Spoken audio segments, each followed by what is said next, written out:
Hello, David. Going to test your Solex carburetors, and this is part of the famed S&S Imports extreme weather testing program. You will notice it says 30 degrees Fahrenheit out here, and we have got these carburetors cold soaked. I am stunned. Oh no, that says 29 now. That's not fair. I mean, it's just dropping as the 32 on there. Unbelievable. Where do we get 29? Oh, 28, even better. All right. Now I'll give you an idea that it is pretty cold out here. And, oh man, I'm not happy. Okay. Let's see, some handy hints here. Well, first of all, let's identify your carburetors. Excuse me for the wiggly videoing here. Okay, carburetor number 41. Oh, that's 793. Hope you can read that. 41793.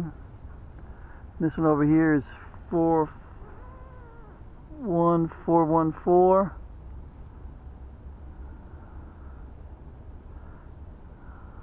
Hope you can. I think you can read that. Anyway, that's your carburetor numbers. Okay, handy hints. Mounting the carburetors. Get them mounted loosely, and then when they're still loose, install your air log, and then snug up the carburetors, because if you snug up the carburetors first and then try to install your air log, it's not going to match up to the studs, which I will stick in the carburetors later on. Anyway, so these carburetors, when they're still loosely mounted, you can wiggle them around without the fuel lines in place, and then you can install your air log and then snug them down. Snug them down makes your job. You probably have a set of these 1/4-inch drive swivels. These make a great tool for installing, accessing the hard to reach nuts underneath there. And I'm sure I'm telling you things that you already know, but obviously stabilize the fitting in the carburetor flow ball cover while you use the other wrench to move the swivel fitting. Otherwise, take the chance of ripping out the threads. Let's see, I'm going to give you mounting instructions, but as I say, I'm sure you already know them. The tool we use for adjusting the carburetors is the greatest thing since sliced bread. Synchrometer BK 1-35 kg per hour. This unit right out of the box is perfect.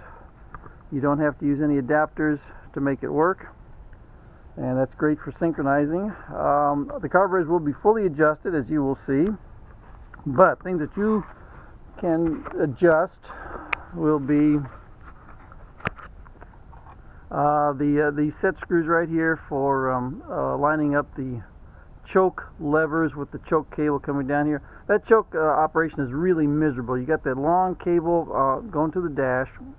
You then have the choke attached to the air log, and the choke cable is coming straight down. And of course, what the choke wants to do is pull these levers up in an arc while it's going straight up.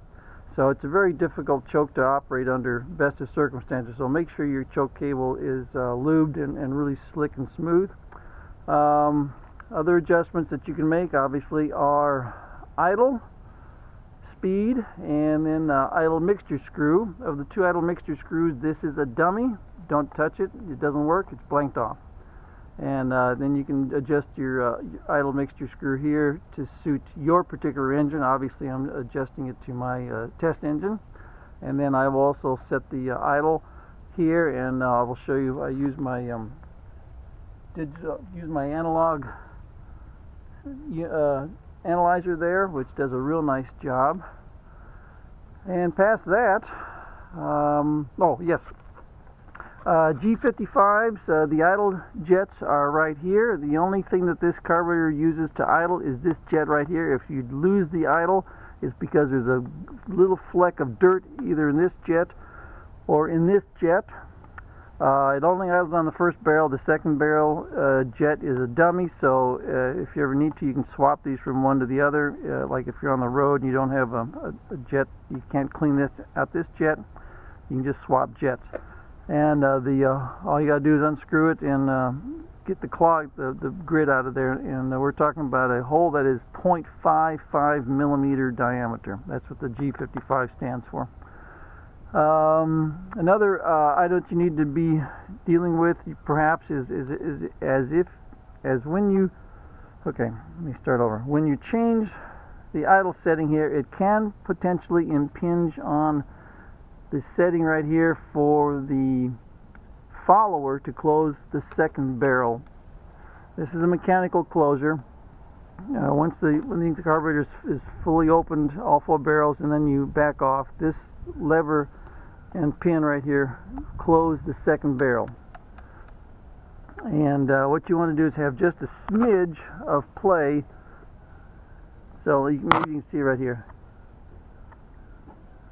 just a smidge of play, so that you don't have, if you have this screw down too tightly, what you'll do is you will hit and close the butterfly, but then you will start moving open your first barrel butterfly and artificially increasing the idle. And so you just want to make sure you do not have this thing tightened down so tight that you're forcing open the first barrel. Also, back here is the what controls the choke action. This is actually set with a clearance of 15 thousandths. This little set screw, and you have to do that off the carburetor, with the carburetor off the engine, and I'll do that, but you can also double check it. And after that, make sure you use the beveled, the wave washers when you're mounting up the carburetors. The beveled washer goes between the base of the carburetor and the rubber gasket, and that acts as a limit stop for the metal sleeves that are inside here. And that way you can tighten down the nuts properly until they snug down and tighten up, but you know that you're not going too far, because the sleeve and the wave washer act as a limit stop to prevent breaking the ears. Fuel filtration is very important on these engines. I always recommend installing an extra fuel filter in line between the original fuel filter and the fuel pump. What I use is AutoZone FF3330, which seems to fit perfectly. Alright, now let's see what's going to happen on a cold day with some cold carburetors. So let's choke it. Let's see, switch on, choke. How about that, boys and girls?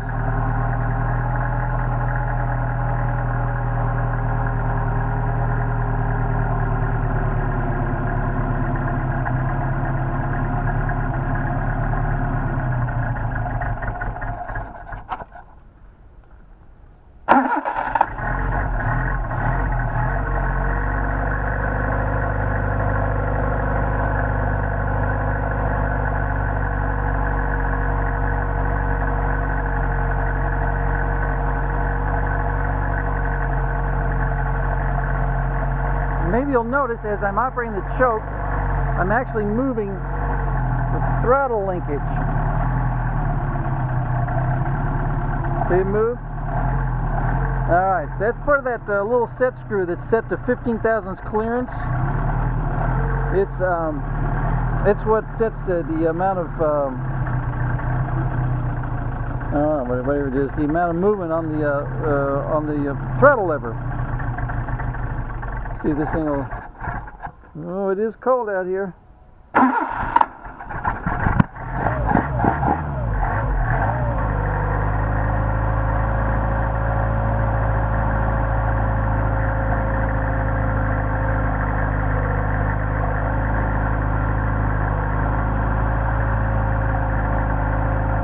Can't tune these things until you get them warmed up. So we don't have any temperature yet,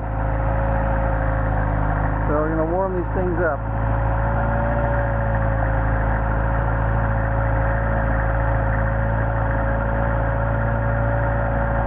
It's going to warm me up too at the same time. Damn.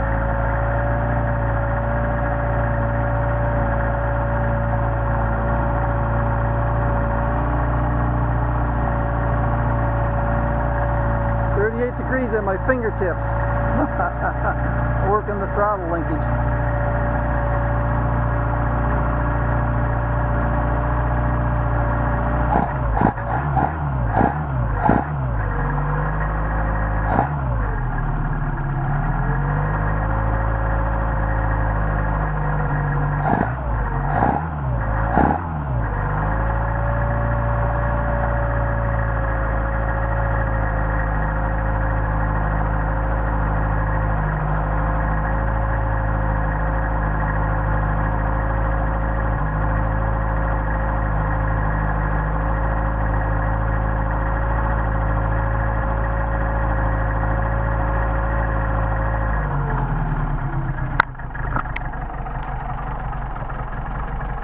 Gonna get some temperature here pretty quick. Wait for the thermostat to open up.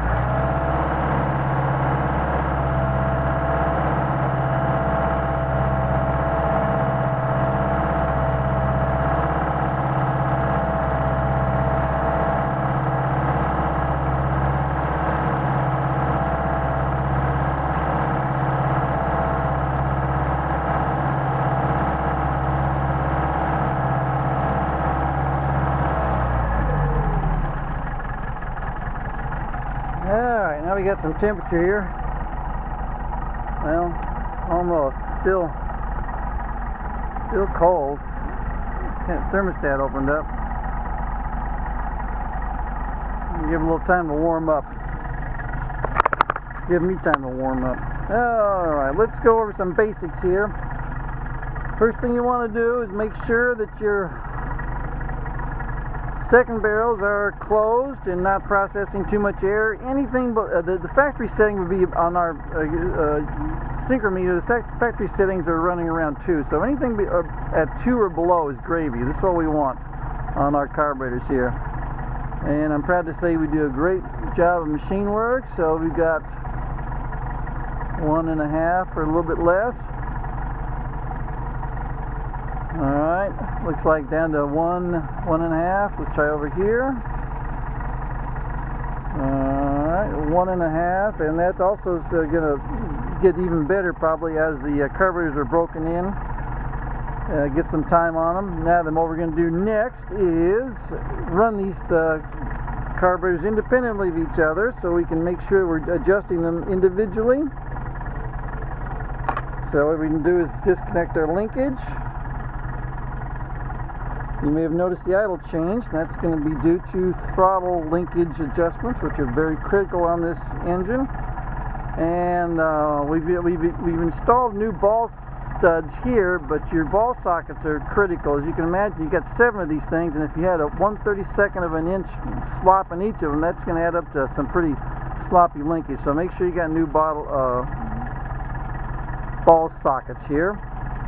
Next up, we are going to synchronize our airflow through the carburetors, which is also our idle speed. So right now we're running 3.5 there. Alright, looks like 4 right there. So we're going to adjust these to where we have uniform flow. So we're going to bring this up to 4 because their idle is a little on the low side.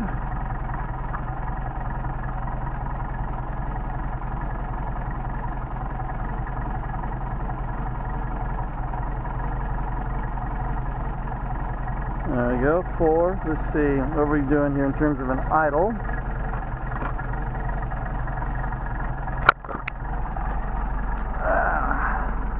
We're on the high scale, so it's a little bit above 500. Let's see if the low scale works in this temperature. Alright, so right now we've got an idle of about, this 500 is 550. That's pretty darn good in the cold, but we need to bump it up to probably around 7. Let's do up to about 700. Although there's nothing wrong with this idle, it is a little on the low side. So, even if you don't have your synchrometer, what you can do is adjust the idle screws the same amount, because they're obviously the same thread pitch and they should have had the same effect. So let's go about a quarter turn, give or take. About a quarter turn, give or take. Now let's see how close we are in terms of flow. Okay, we bumped up to 5, almost 5, and over here, well, obviously I didn't turn them the same. So let's run this up to 5. Alright, up to 5. Let's see, the idle is now 600, so let's go a little bit more. We don't care what the numbers are, we just want to make sure that the numbers are the same. We don't have any specific numbers we're looking for, we just want uniformity. So let's bump this up to, let's say 5.5. Come over here.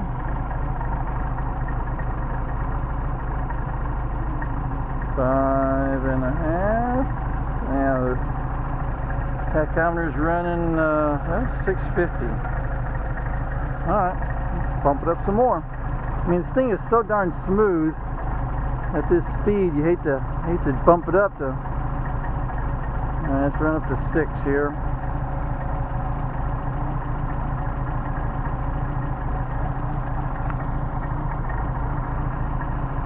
Up to 6.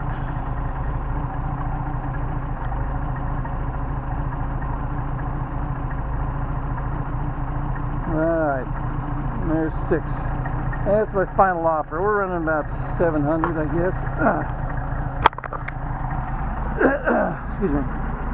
There's 600, 800, 7. Looks like about 650 or 675. We're about 675 RPM. That's pretty nice idle, I think.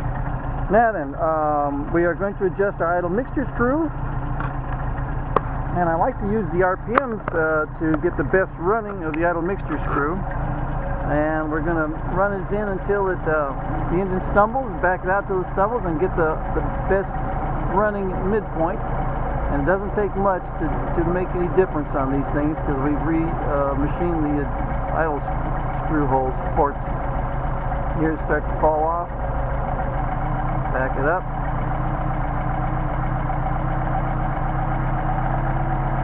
See how much nicer it's running?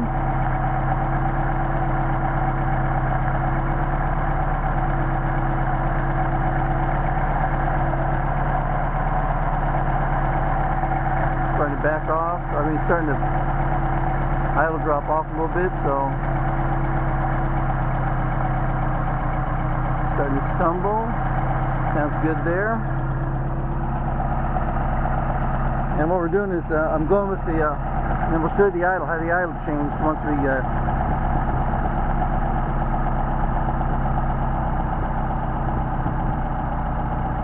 starting to stumble. Tell you what I'll do, I'm going to go all the way in and make it, you can see the difference, how dramatic it is. Alright.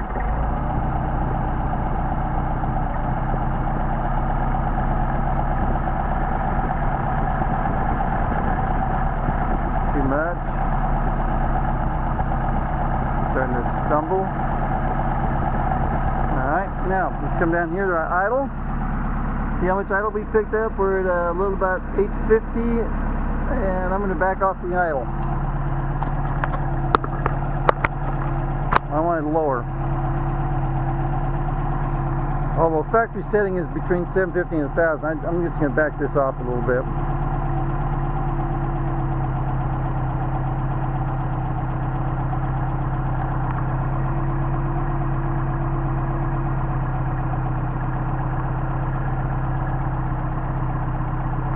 Let's see, back, alright, now we're at 6 there.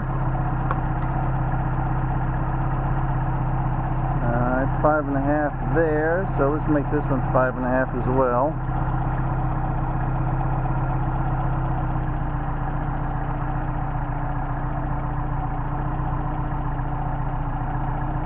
Yep. It's actually 4.5, 4 3/4. Maybe I'll do the same thing over here.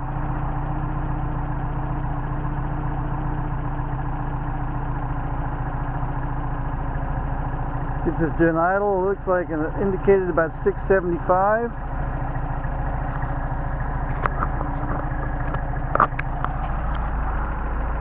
$650. Yeah, alright, we're at 650. It's not bad, but you know what? Let's bring it up to a little, just a smidge more. 700 maybe. So we're up to 5 there, and almost 5 there. There goes 5. Yeah, looks like about 700 on the RPM. Okay.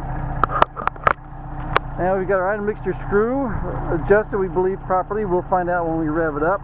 We can obviously make adjustments later on. Next, you need to be able to snap your throttle linkage in place without adjusting or changing anything on the RPM scale. The other throttle rods obviously are set in stone. I'll give you specs on those. This one is not set in stone. That's why we got a turnbuckle on it, so we can adjust it to where you can just snap it on there and nothing changed. Now we set our tack on the analyzer to high range RPM. Let's see what we got here.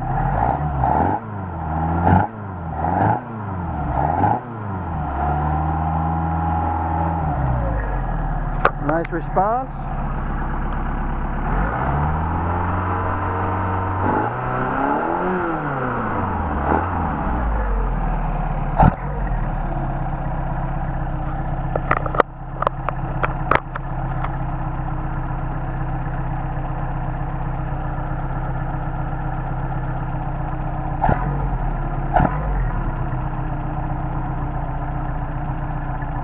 Alright, let's check our flow.